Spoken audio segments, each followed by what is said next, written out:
Bonjour, impressionnant, les images de milliers de Bosniaques dans les rues de Toronto. C'est bien, impressionnant. Avant le match là-bas à la Coupe du Monde, ces images aussi ont surpris. Un avion a eu du retard. Parce que, des abeilles sont arrivées sur l'une des ailes et ont choisi l'endroit comme si c'était, leur maison. Donc, évidemment, les pompiers ont dû venir pour retirer délicatement ces abeilles, pour sortir la reine de là et les emmener ailleurs, évidemment. Parmi les choses curieuses d'aujourd'hui, on publie aussi cette image, une image, d'un un robot là-bas en Chine qui demande de l'argent, un robot qui mendie dans les rues, il est au chômage en ce moment, et donc le robot demande de l'argent, un peu d'argent là, évidemment. Cela fait partie des choses curieuses de qui se passent en Chine. Cette fois-ci, c'est là-bas en Chine. C'est aussi impressionnant. Passons à l'information. Comment allez-vous? Comment vous portez-vous? Merci beaucoup de nous accompagner. Vous voyez, nous avons abordé différents sujets, mais cette fois-ci, en Californie, on parle d'un état d'urgence. Qu'est-ce que c'était? Local. Et alors, il est clair que les événements de cette région sont importants. Un grand salut d'ailleurs à la communauté qui nous regarde depuis la Californie, la Floride, l'Illinois et de différents endroits. Mais regardez, ce à quoi je veux en venir, c'est l'urgence qui s'est produite dans cette région, dans laquelle, évidemment, il y a eu un énorme incendie, un incendie massif, qui, d'après les rapports, s'est produit dans un entrepôt de fournitures médicales que l'on peut voir. Cet incendie, en fait, a commencé dans la nuit, à des kilomètres, et nous n'avons pas pu le signaler à temps. Hier, on pensait qu'ils l'éteindraient le matin, mais l'incendie persistait. Des fournitures médicales qui ont été, ou qui étaient, et allaient être envoyées aux hôpitaux, se sont retrouvées prises dans l'incendie. Et bon, cela n'a fait que s'étendre. Si vous regardez, ce sont comme des camions, et de chaque camion, il y a comme des incendies. C'est très étrange. Cet incendie... Plusieurs agences de pompiers travailleraient pour maîtriser l'incendie en flammes. L'incendie et les flammes, disent-ils. Pendant ce temps, disent-ils, des enquêteurs tentent de déterminer les causes de cet incendie. La situation est vraiment grave. On sait que cette zone est principalement dédiée à la distribution médicale, avec 1 million de pieds carrés. Située à Tracy, en Californie, et un état d'urgence a été déclaré dans cette zone. Là-bas, en Californie, justement à cause de cette situation, n'est-ce pas? Le rapport dit ce qui suit, n'est-ce pas? Pour qu'on puisse commenter les détails, n'est-ce pas? Un énorme salut d'ailleurs, à Garbani, Garmania, José, mon homonyme, salutations jusqu'en Californie et à tous les amis qui nous regardent en Californie, mettez-le dans les commentaires s'il vous plaît. Et aux membres, un grand merci aux membres de la chaîne. Blanca, comment vas-tu? Salutations, bon week-end, Blanca, Eliseo, José, à tous, bon week-end. Regardez, il est dit ce qui suit.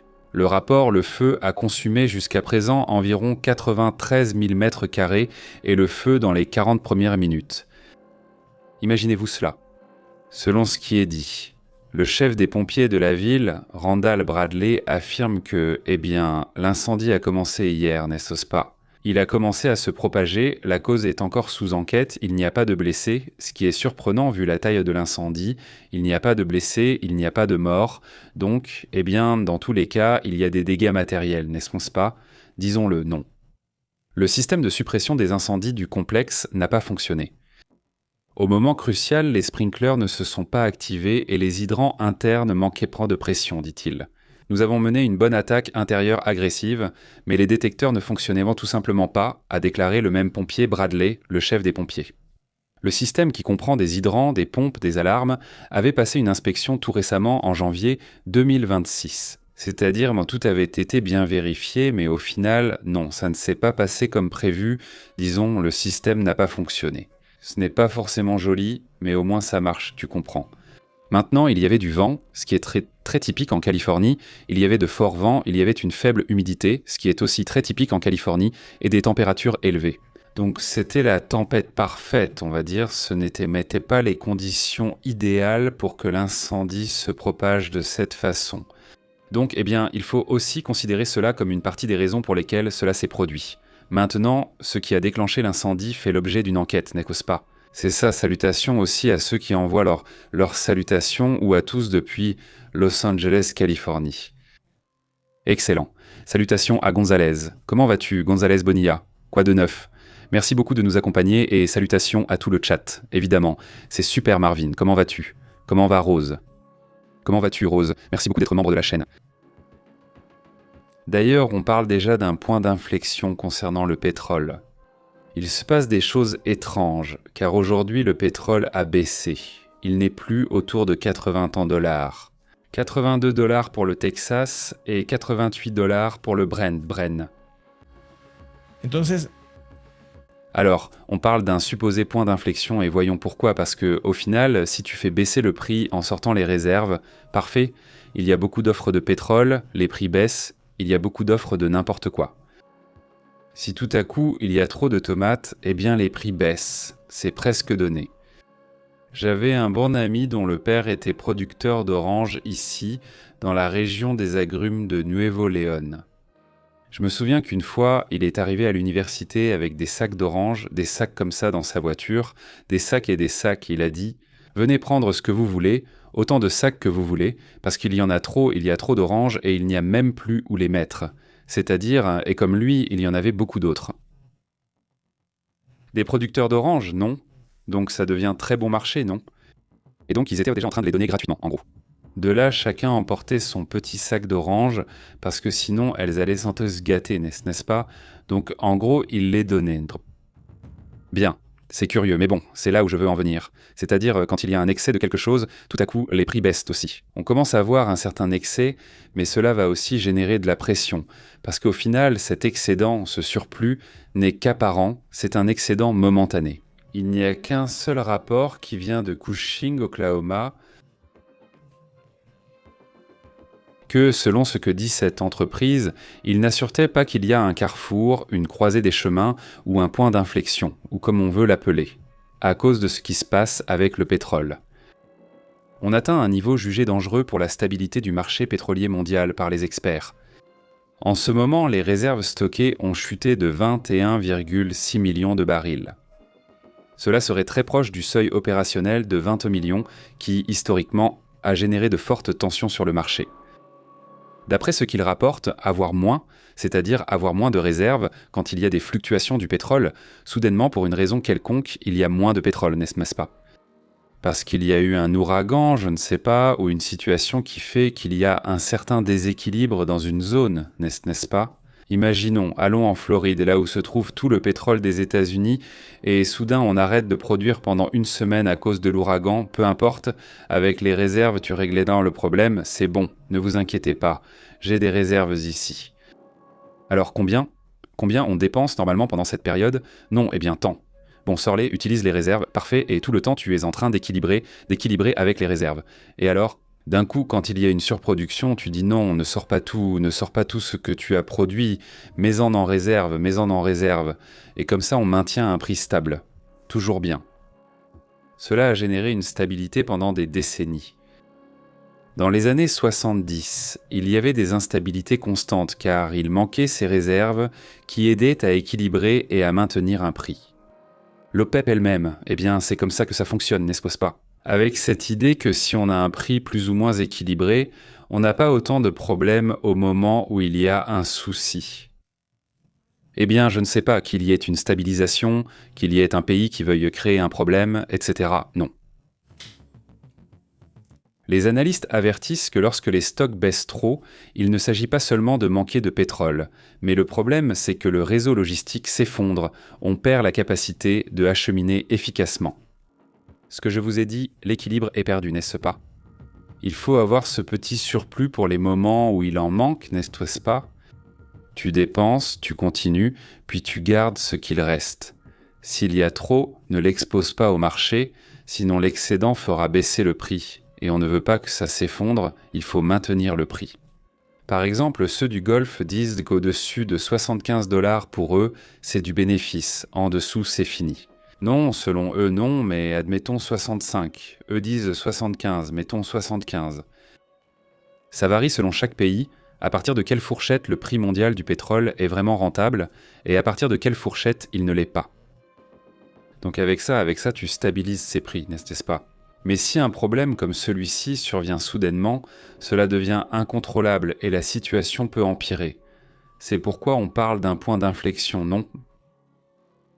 Il dit « Les réserves commerciales de pétrole dans les économies développées chutent rapidement, atteignant des niveaux jugés critiques pour le fonctionnement du système énergétique. » Des experts comme JP Morgan avertissent que le principal risque n'est pas la disparition physique du pétrole, mais que le système perde suffisamment de volume opérationnel pour maintenir un flux normal. C'est là le détail. Passons à un autre sujet.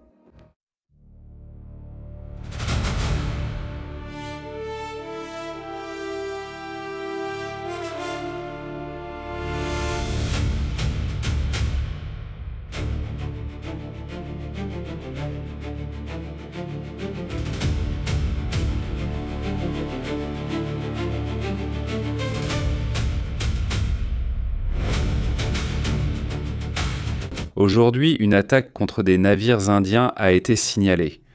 Ils sortaient du détroit d'Ormuz lorsqu'une attaque a été lancée par l'Iran.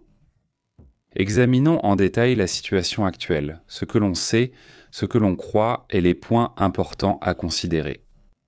Tout d'abord, nous voyons ici le détroit d'Ormuz. C'est l'une des zones qui a causé le plus de problèmes récemment, n'est-ce pas? Et en ce moment même, Donald Trump a lancé l'alerte. Ils assurent qu'ils condamnent l'attaque iranienne contre les navires indiens qui quittaient le détroit d'Ormuz. Il dit que cette action est totalement inacceptable. Regardez, c'est que, en plus, l'Inde achète beaucoup de pétrole aux Iraniens, alors ils peuvent attaquer les Indiens. Je ne crois pas que ce soit la meilleure stratégie, honnêtement. Pour commencer, parce que tu t'en prends à un autre pays en plus, n'est-ce pas? Déjà, d'après ce qui est expliqué, le président américain a affirmé que la fuite réalisée par des médias liés au régime et l'attaque qui a eu lieu contre les navires indiens font partie des réactions de l'Iran. Ils assurent qu'ils sont désespérés, que c'est un régime affaibli. C'est du moins ce qu'affirme Donald Trump. Cependant, Washington rejette désormais l'idée que les discussions soient annulées. Donald Trump insiste sur le fait qu'il y a des négociations, qu'on discute soi-disant avec les Iraniens. Je ne sais pas ce que vous en pensez, mais honnêtement, vous croyez vraiment que c'est le cas? C'est-à-dire, tout comme l'état d'urgence a été déclaré dans cette zone de Californie, on en serait arrivé à un état d'urgence dans le détroit d'Ormuz, n'est-ce pas? Si cela était possible, non. Parce que tout le détroit connaît un énorme problème qui n'est plus seulement une question énergétique, c'est un problème humain, n'est-ce pas? C'est un problème humanitaire. Si tout à coup tu n'as pas les ressources nécessaires pour soutenir la vie de beaucoup de gens, au final, soit il y a un exode et il faut tout recommencer sur beaucoup de sujets, soit le problème se résout rapidement. Non. Plusieurs pays ont beaucoup changé d'avis concernant le conflit, parce que souvenez-vous que l'Arabie Saoudite a été l'un des premiers à soutenir et à dire oui, qu'on fasse le jour de Riven Rivnal contre les ayatollahs, mais au dernier moment, ils se sont mis à négocier, n'est-ce pas? Apparemment du moins, non.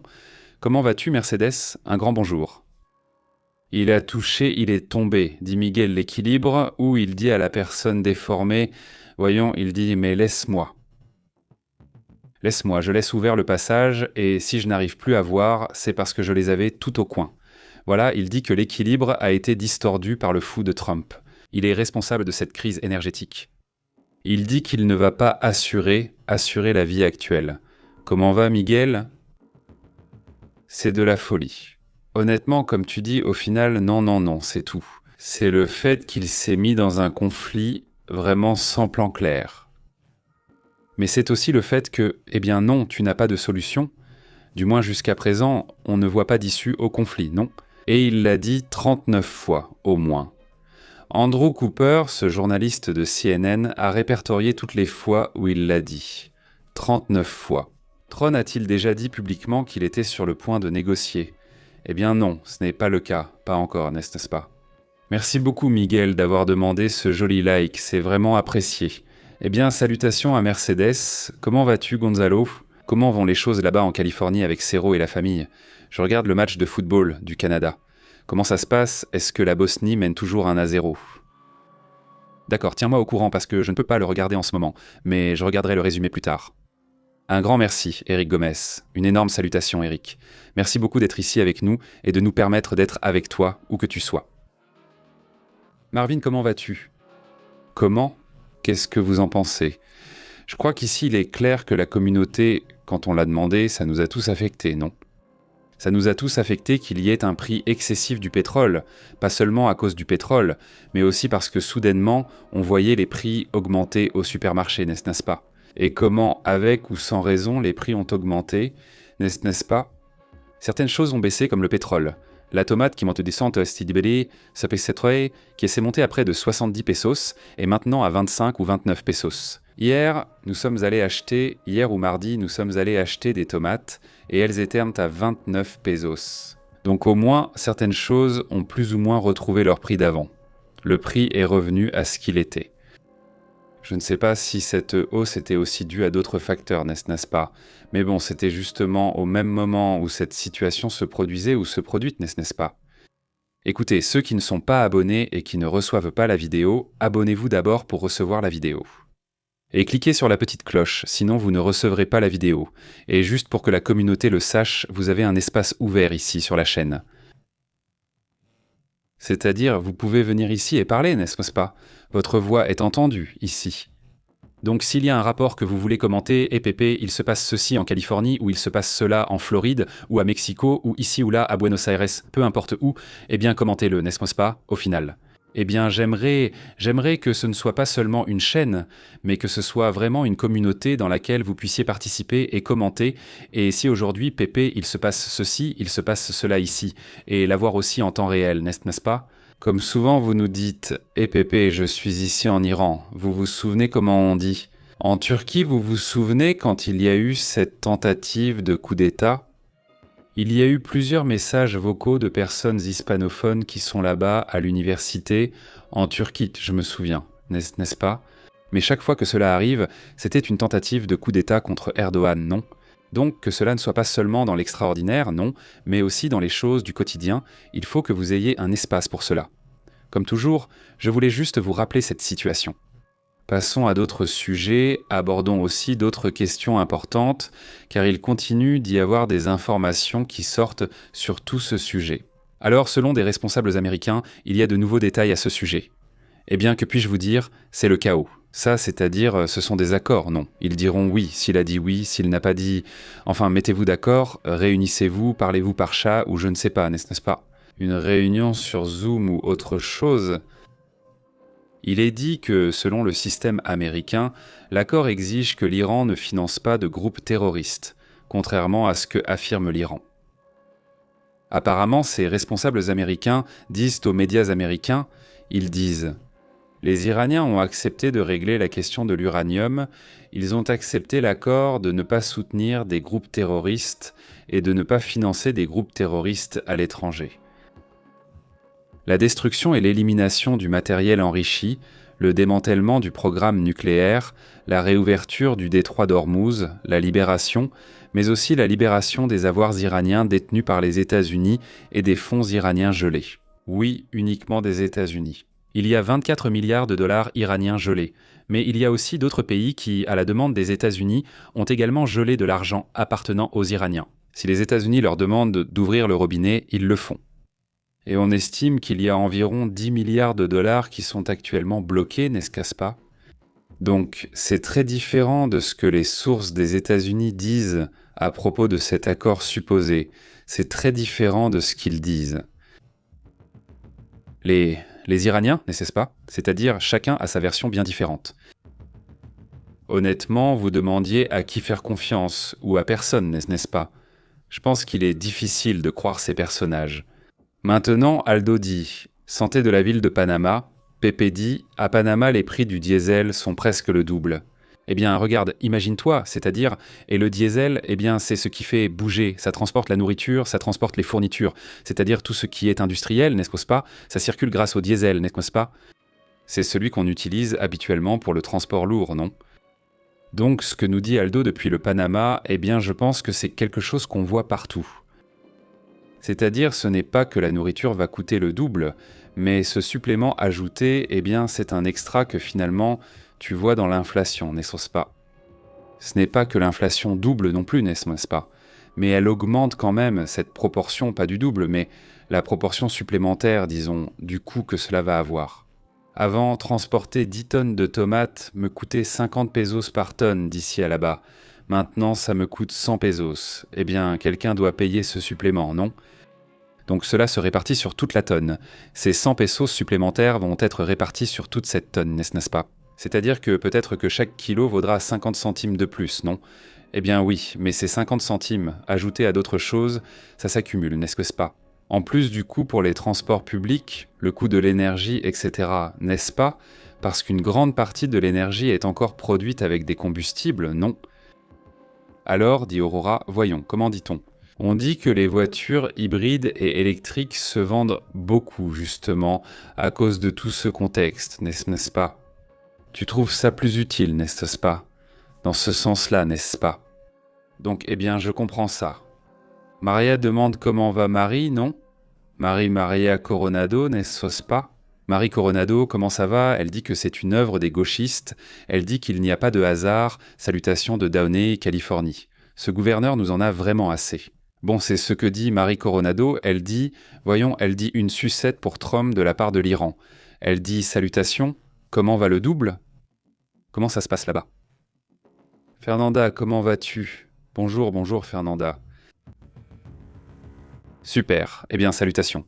Eh bien un énorme salut à toute la communauté qui nous accompagne. Merci d'être ici. Bon, eh bien Bobal, passons à d'autres sujets, allons vers d'autres thèmes également importants. Allons plus loin.